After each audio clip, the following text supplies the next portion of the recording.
place. But I want to tell you that we have wonderful friends in heaven, and there's a lot of them. They are saints, our brothers and sisters, who are really our friends. Because you know, it's not enough to have a friend, because some friends are good, some not so. Who are good friends? Good friends are those who really care for you, so that you could choose what is good, so that you could do what they help you to do what is good, and strengthen you. And if you do something bad, they say, no, don't do this. They will help you to turn from evil.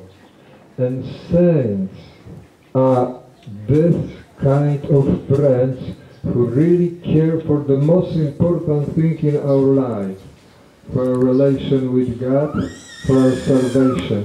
And they are waiting, but you know, they are not waiting like not doing something. They are praying for us. They intercede with Christ for us.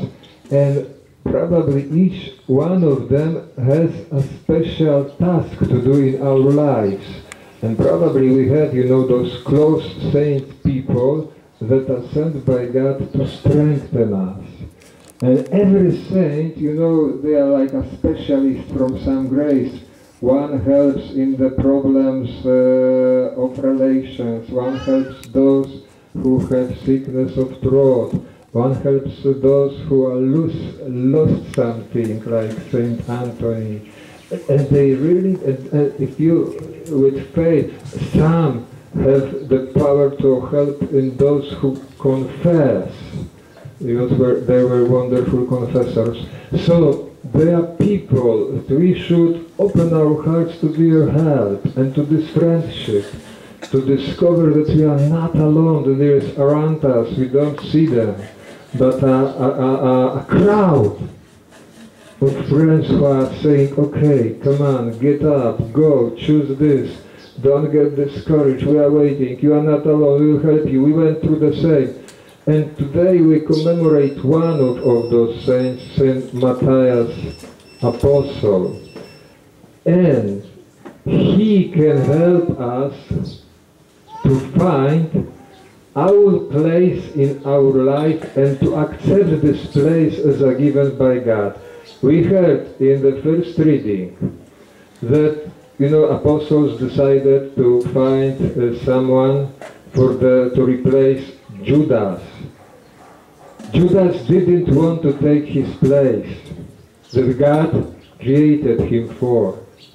He chose not God's place to live, to grow, to die and to be risen, to go to heaven. He chose his own place. Every time if we choose something our own against God's will, it is hell. It can be a small hell, like, you know, that you are very, very sad, that you don't have rest. It is the beginning of hell in this life. The end and the eternity will be later. This is hell, because what is hell? Hell is life without God. Hell is life against God. It is without God. I don't want your will, I don't want your plans, I don't want your desires. My will be done in heaven and on earth. My will be done, not yours.